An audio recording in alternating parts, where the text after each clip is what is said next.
So hey guys, আজি মই কথা পাতিব আহিছোঁ নতুনকৈ আহিবলগীয়া আছামিজ চিনেমা এখনৰ টিজাৰ এটাৰ ওপৰত। বহুতেই ইণ্টাৰেষ্টিং এখন চিনেমা আহি আছে আৰু বহুতে চাবলগীয়া এখন চিনেমা মই ক'ব বিচাৰিম। আৰু মুভিখনৰ নাম হৈ গ'ল ভাইমন্দা। তাৰে টিজাৰটোৰ পৰা আজি আমি কথা পাতিম, গতিকে আহক ভিডিঅ'টো আৰম্ভ কৰোঁ আৰু আপুনি ভিডিঅ' চাই থাকিব শেষৰলৈকে। ভাইমন্দা কাৰ ওপৰতে মুভিখন হ'ল মুনীন বৰুৱা ডাঙৰীয়াৰ ওপৰত। আৰু তেখেত কোন হয় সেইটো মই নিশ্চয় আপোনালোকক পৰিচয় দিয়াৰ প্ৰয়োজন নাই মোৰ। আৰু তেখেতৰ ওপৰত ক'ব গ'লে এখন বায়'পিক নহয়, ক'ব গ'লে তেখেতক এখন ট্ৰিবিউট হিচাপে এখন মুভি তেখেতসকলে বনাইছে।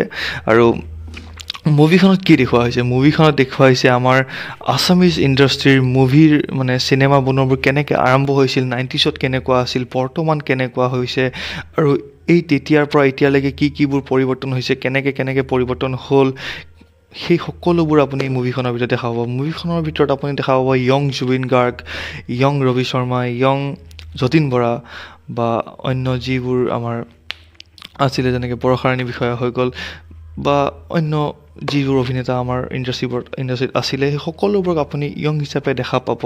বা তেখেতসকলৰ কেৰিয়াৰৰ ষ্টাৰ্টিঙত কি আছিলে, এতিয়া বৰ্তমানটো কি আছে আপোনালোকে সকলোৱে গম পায়। ষ্টাৰ্টিং কেনেকৈ হৈছিলে সেই সকলোবোৰ আপুনি দেখা পাব।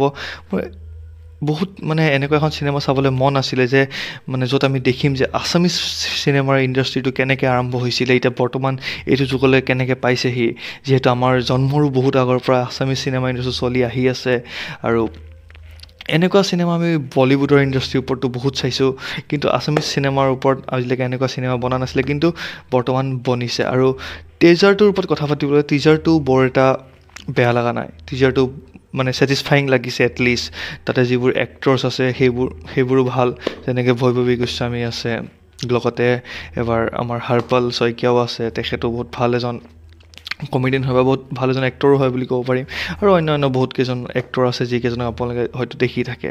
গতিকে ভাল লাগিব, আশা আছে চিনেমাখন ভাল হওক, কাৰণ এনেকুৱা এখন চিনেমা আমাৰ আছামিজ ইণ্ডাষ্ট্ৰীত লাগিছিলে য'ত মানুহে গম পাব যে আমাৰ আছামিজ ইণ্ডাষ্ট্ৰীটো কিমান কষ্টৰ মাজত বা কিমান কি কৰি এই পৰ্যায় পাইছেহি। আৰু তাৰে অপেক্ষা আছে। আপোনালোকে এনেকুৱা এখন চিনেমা চাব বিচাৰিছিল নাই মোক নিশ্চয় কমেণ্টত জনাব। আৰু এইখন চিনেমাৰ বাবে আপোনালোকে অপেক্ষা কৰি আছে নাই, বা য়ং জুবিন গাৰ্গক, য়ং ৰবি শৰ্মা বা ৰবি শৰ্মাই তেতিয়া দিনত কি কৰিছিল, জুবিন গাৰ্গে কেনেকৈ ইমান ষ্ট্ৰাগল কৰি পেলাই আজি এই পৰ্যায় পাইছেহি, বা যতীন বৰা ডাঙৰীয়াই কিমানখিনি ষ্ট্ৰাগল কৰিছিল, এই সকলোবোৰ জানিবলৈ আপোনাৰ মন আছিল নাই মোক নিশ্চয় কমেণ্টত জনাব।